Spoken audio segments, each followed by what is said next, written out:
Hi, எல்லாருக்கும் வணக்கம். Welcome to my channel try Amala cooking.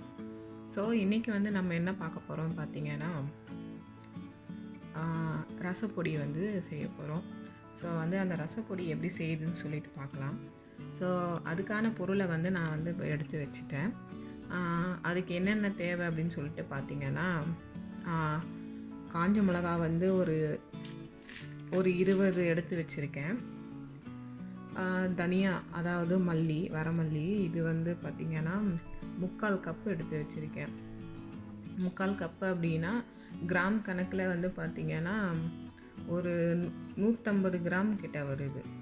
160 gram, ஆமாம், 150லேருந்து 160 கிராம் கிட்ட வருது. ஸோ அதை எடுத்து வச்சுருக்கேன். இது 1/2 கப் மிளகு எடுத்து வச்சுருக்கேன். 1/2 கப்பு, அதாவது ஒரு 100 கிராம் வச்சுக்கோங்க. அதே அளவுக்கு சீரகமும் ஒரு 100 கிராம், 1/2 கப்பு. சின்ன 1/2 டீஸ்பூன் அளவுக்கு வெந்தயம் எடுத்து வச்சுருக்கேன். ஸோ இதுக்கான ஸ்பைசஸ் இதுதான். ஸோ கூடவே நான் என்ன எடுத்து வச்சுருக்கேன்னா, பூண்டு. நமக்கு இன்றைக்கி என்ன நான் சொல்ல போகிறேன்னா, சீக்கிரமாக ரசம் எப்பவுமே சீக்கிரமாக டக்குன்னு முடிச்சிடலாம், ஒரு 10 நிமிஷத்தில் முடிச்சிடலாம். நான் அது இன்னும் நம்ம எப்படி சீக்கிரமாக செய்யலாம் அப்படின்றது தான் இன்றைக்கி காட்ட போகிறேன். ஸோ பூண்டு எடுத்து வச்சுருக்கேன். பூண்டு பார்த்திங்கன்னா ஒரு 20 பல்லுக்கு மேலே எடுத்து வச்சுருக்கேன் பூண்டு. அதையும் நம்ம நல்லா வறுத்துட்டு அதோடு சேர்த்து அரைச்சிட்டு ஃப்ரிட்ஜில் ஸ்டோர் பண்ணிட்டோம் அப்படின்னாக்கா, நம்ம எப்போ தேவையோ அப்போ நம்ம எடுத்து ஃப்ரிட்ஜில் இருந்து யூஸ் பண்ணிக்கலாம். நம்ம எப்பவுமே பூண்டை ரசத்தில் இடித்து போடுவோம், இல்லைன்னா அப்படியே கட் பண்ணி போடுவோம் இல்லையா. ஸோ அது இதுலேயே நம்ம வறுத்து அரைச்சிட்டோம் அப்படின்னா நமக்கு இன்னும் ஈஸியாக இருக்கும். ஸோ அதை எப்படி வறுக்கிறதுன்னு சொல்லிட்டு காட்டுறேன், வாங்க பார்க்கலாம். நான் பேன் எடுத்து வச்சுருக்கேன், ஸ்டவ் ஆன் பண்ணிட்டேன். ஸோ இப்போ நம்ம ஒரு பொருளாக வறுக்க ஆரம்பிச்சிடலாம். தனியாக போட்டுக்கிறேன், அதாவது மல்லி,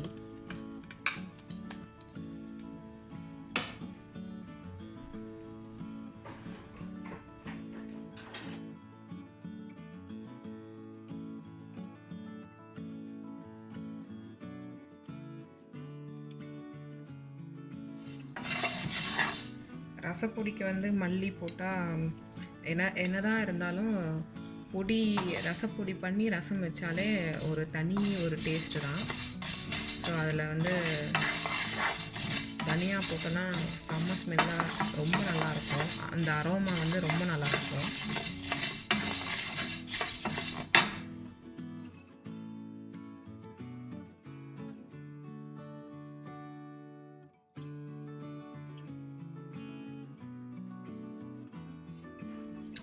ஸோ லைட்டாக இது ப்ரௌன் ஆனால் போதும், இதை எடுத்துடலாம். நம்ம அடுத்தது மிளகா போடுறேன். இந்த அளவு பார்த்திங்கன்னா ரொம்ப கம்மியாக தான் நான் சொல்லியிருக்கேன். கம்மி மீன்ஸ் கம்மியான ஆட்கள்னால் ஒருத்தர் 2 பேர் இருக்காங்கன்னு வச்சுக்கோங்களேன். ஸோ அந்த மாதிரி 2 பேர் இருக்கவங்களுக்கு பார்த்திங்கன்னா, இது டெய்லி ரசம் வச்சு சாப்பிட்றோம் அப்படின்னா இது 1 மாதத்துக்கு வரும். 1 மாதத்துக்கு வரும். நிறைய பேர் ஆட்கள் இருக்கீங்க அப்படின்னா நீங்கள் இன்னும் இது அப்படியே டபுள் ஆக்கிக்கோங்க. இதுதான் அளவு. ஏன்னா எங்கள் வீட்டில் நாங்கள் 2 பேர் தான். பசங்க அவ்வளோவா நான் டெய்லிலாம் ரசம் வைக்க மாட்டேன். வாரத்தில் 1 நாள் 2 நாள் அப்படி தான் வைப்பேன். அதுவே எங்களுக்கு மிஞ்சிடும். ஸோ அதே மறுநாள் கூட நான் வச்சுப்பேன். ரசம் அவ்வளோ சீக்கிரம் கெடாது இல்லையா. ஸோ அது மாதிரி வச்சுப்பேன். மிளகாவும் நல்லா கொஞ்சம் இதாகிடுச்சு, ரொம்ப தீய விட வேணாம்.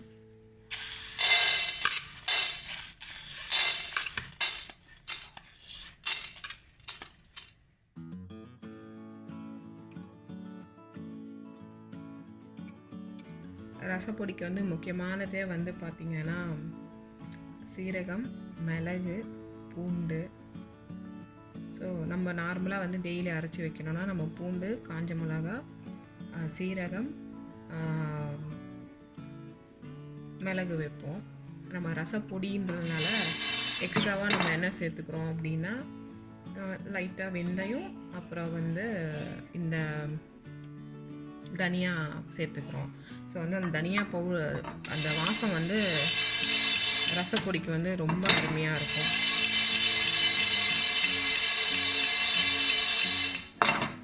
மிளகு வந்து பார்த்திங்கன்னா கொஞ்சம் லைட்டாக சிடுக்கும்.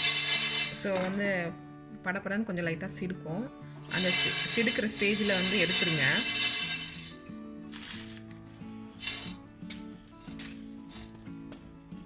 நான் இதோட வெந்தயம் அப்படியே மிக்ஸ் பண்ணிடுறேன். எல்லாம் எண்ணெய் ஒன்றா வந்துடுச்சு. ஸோ அதனால்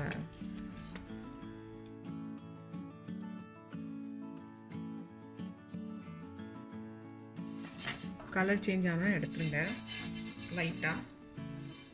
நம்ம அடுத்தது என்ன பண்ண போகிறோம்னு பார்த்தீங்கன்னா, நம்ம ஸ்பைசஸ் எல்லாம் வந்து வறுத்துட்டோம் இல்லையா?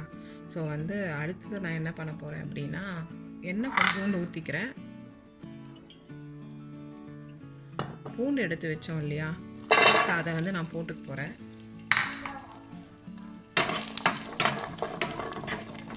ஆக்சுவலாக வந்து பூண்டு என்ன அப்படின்னா, எல்லாருமே வந்து ரசத்துக்கு அப்போது வந்துட்டு இடித்து தான் போடுவாங்க, அப்போ ஃப்ரெஷ்ஷாக. ஸோ நான் வந்து என்ன பண்ண போகிறேன், இது நல்லா வறுத்துட்டு நான் வந்து ரசப்பொடியிலே போட்டு அரைக்க போகிறேன். ஏன் அப்படின்னா இன்னும் ஈஸியாக முடியும். அந்த நம்ம வந்து எப்பவுமே வந்து ரசம் வைக்கும்போது பூண்டை உரிச்சிட்டு அதுலேயே ஒரு 5 நிமிஷம் டைம் வேஸ்ட் ஆகிடும் இல்லையா? ஸோ அந்த டைமையும் வந்து எப்படி நம்ம வந்து சேவ் பண்ணுறோம் அப்படின்றது தான் நான் வந்து இன்றைக்கி காட்ட போகிறேன். ஸோ ஆனால் பூண்டு போடாதவங்க வந்து அதான் இந்த பூண்டு வேண்டாம், நான் வந்து ஃப்ரெஷ்ஷாகவே நான் வந்து போட்டுக்கிறேன் அப்படின்றவங்க நோ ப்ராப்ளம், வந்து இது வந்து சேர்க்காதீங்க. நான் சொன்ன ஸ்பைசஸ் மட்டும் அரைச்சி வச்சுக்கோங்க. அது நீங்கள் வெளியவே வந்து ஸ்டோர் பண்ணி வச்சுக்கலாம். அடுத்து இந்த பூண்டு நான் போட்டே ஓகே எனக்கு ஈஸியாக வேண்டும், ஸோ இந்த பூண்டு வேணும் அப்படின்றவங்க இது நல்லா வறுத்துட்டு அதையும் நான் கூடவே அந்த ஸ்பைசஸோடு சேர்த்து அரைச்சிட்டு நம்ம வந்து ஃப்ரிட்ஜில் ஸ்டோர் பண்ணிடலாம். ஃப்ரிட்ஜில் ஸ்டோர் பண்ணிட்டோன்னா பூண்டு போடுறதுனால ரொம்ப நாளைக்கு இருக்கும். ஸோ அதனால தான்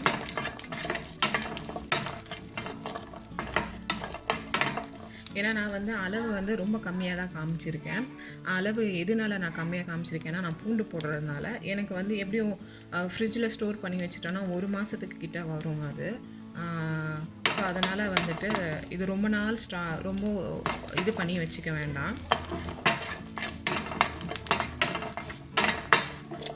இது நல்லா வறுத்துருவோம். நம்ம நல்லா டார்க் ப்ரௌன் ஆகிற வரைக்கும் நல்லா வறுத்துருவோம் இதை பூண்டை.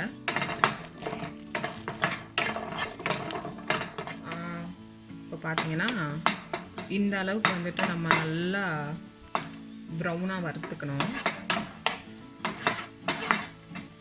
ஏன்னா கொஞ்சம் பச்சையாக இருந்ததுன்னா கெட்டுரும், நம்ம அந்த பொடியோடு போட்டு இது பண்ணுறதுனால கெட்டுடும்.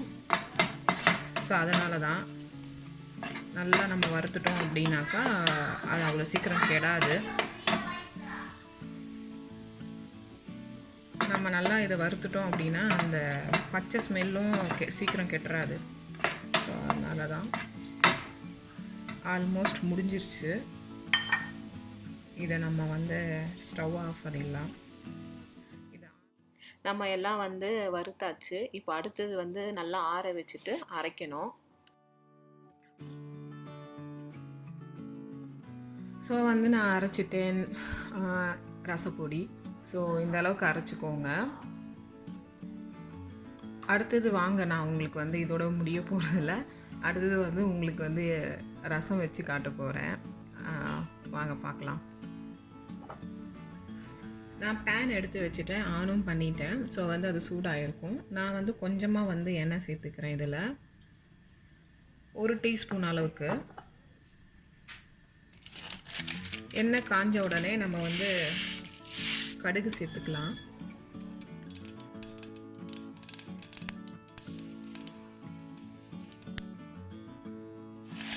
தண்ணி ஆட் பண்ணுறேன். நான் வந்து ரசம் வந்து கொஞ்சம் கம்மியாக தான் வைக்க போகிறேன். ரசம் வந்து பார்த்திங்கன்னா ஒரு 2 பேர் அளவுக்குன்னு வச்சுக்கோங்களேன்.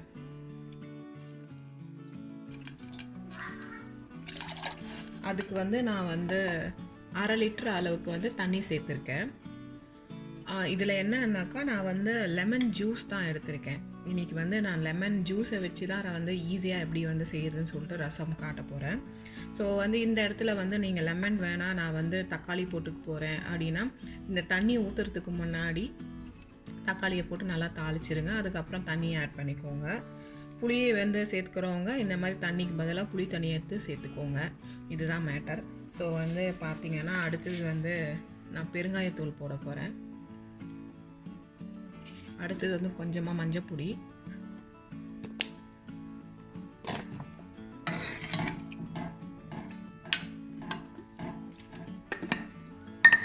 அடுத்தது வந்து நம்ம உப்பு சேர்த்துக்கலாம், தேவையான உப்பு.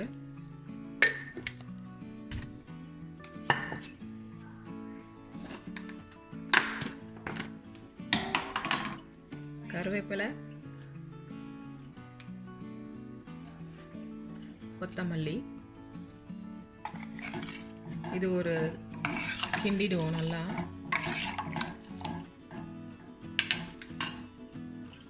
அதுக்கப்புறம் நம்ம வந்து அரைச்சி வச்ச பொடி, பெரிய ஸ்பூன் இது.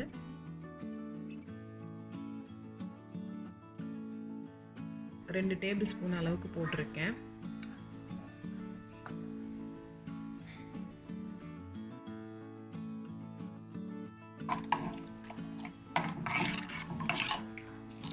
சேம் அதே ரசம், நார்மல் நம்ம எப்பவுமே ரசம் வைப்பீங்க பார்த்தீங்களா, அதே மாதிரி தான் இதுவும் ரசம். ஈஸியான ரசம் தான். நுரக்கட்டி தான் வரணும். நம்ம வந்து நல்லா நமக்கு தெரியும் நுரக்கட்டி வர டைமில் வந்து நம்ம வந்து எலுமிச்சை பழம் ஊற்றணும். ஸோ அதுக்கு முன்னாடியே நம்ம வந்து சேர்த்துற வேணாம் எலுமிச்சை பழம் சாறை. ஏன்னா நம்ம அதை சேர்த்துட்டோம்னாக்கா ஒரு மாதிரி ஆகிடும், கசப்பு தன்மை வந்துடும். ஸோ அதனால் முன்னாடியே நம்ம வந்து சேர்க்க வேணாம். இதெல்லாம் வந்து இந்த ரசம் வந்து பார்த்திங்கன்னா ஒர்க்கிங் உமனுக்கு, ஸோ ரொம்ப ஒர்க்கிங் உமன் மட்டும் இல்லை, பேச்சுலர்ஸ் யாருன்னா ஜென்ஸுக்கும் ரொம்ப வந்து ஹெல்ப்ஃபுல்லாக இருக்கும் இது. ஸோ வந்து ட்ரை பண்ணி பாருங்கள். ரசம் வந்து வச்சு காட்டணுன்றதுக்காக தான் நான் கொஞ்சமாக வச்சுருக்கேன். ஏன்னா ஆல்ரெடி என்கிட்ட வந்து குழம்பு இருக்குது, வீட்டில் ரசமும் இருக்குது நேற்று வச்சது. ஸோ அதை வந்து எப்படி ஈஸியாக வைக்கலாம் அப்படின்றதுனால தான் நான் வந்து உங்களுக்கு காட்டுறேன். ஸோ 5 மினிட்ஸில் முடிஞ்சிடும். ஆக்சுவலாக கிட்டத்தட்ட அது லைட்டாக வந்து உங்களுக்கு தெரியும் நுரக்கட்டி வர மாதிரி இருக்குது. அந்த ஸ்டேஜில் வந்து நம்ம என்ன பண்ணுறோன்னா எலுமிச்சை பழம் வந்து, அதாவது லெமன் ஜூஸ் வந்து எடுத்துருக்கேன். இது வந்து பெரிய சைஸ் எலுமிச்சை பழம். ஸோ அதை வந்து நான் புழிஞ்சு நம்ம வந்து இது நுரக்கட்டி வரும்போது நம்ம இதில் போட்டுக்கலாம். ஸோ வருது, இந்த ஸ்டேஜில் வந்து நம்ம வந்து ஊற்றிடலாம்.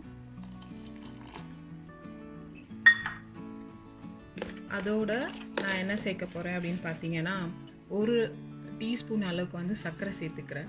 சர்க்கரை வேணான்றவங்க வெல்லம் இருந்தால் வெல்லம் கூட போட்டுக்கலாம். ஸோ வந்து சர்க்கரை இருக்கிறதுனால நான் சர்க்கரை போட்டிருக்கேன். ஏன்னா வந்து எலுமிச்சை பழத்தில் அந்த சர்க்கரையும் அந்த எலுமிச்சை பழம் வந்து அது ஒரு டேஸ்ட் வந்து ரொம்ப நல்லா எடுத்து கொடுக்கும். ஸோ அதனால் வந்து நான் சேர்த்துருக்கேன். வேணான்றவங்க அவாய்ட் பண்ணிக்கோங்க.